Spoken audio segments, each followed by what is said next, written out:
Ramchandra Rao. And Ramchandra Rao comes from the Brahmin community and has been a long time RSS volunteer. A lawyer by profession, and Ramchandra Rao has also worked as a student leader in the Akhil Bharatiya Vidyarthi Parishad. He will replace G. Kishan Reddy, who was made the state president in July 2023 in place of Bandi Sanjay Kumar. Former BJP MLAs E. Rajendran and D. Arvind were also being considered in the race for the state president. But now there seems to be a consensus on the name of Ramchandra Rao.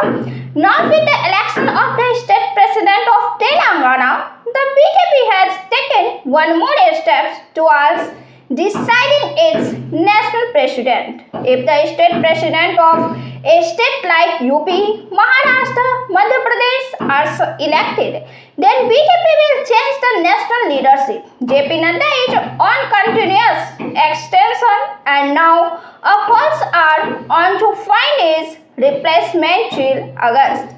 Before that, it is getting difficult to take a decision in UP and Maharashtra. The reason for this is that both have big states and the equation of power and organization have to be balanced here. Apart from this, the party will also try to balance the social equation.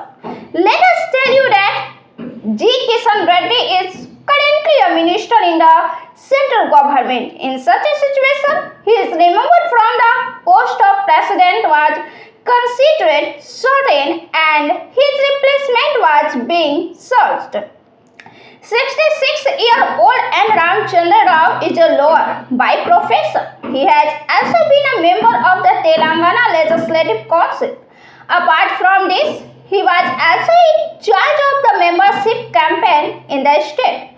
Rao started his law practice in 1985 and he also became an elected member of the Bar Council in 2014 in undivided Andhra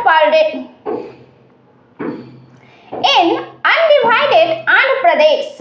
He has been the state general secretary and chief spokesperson. In this way, he has a long experience of working in the organization and is also considered very mature ideologically. His son, Avnish, is also a lawyer in the Telangana High Court, while daughter Amukta is working in the IT sector in Australia.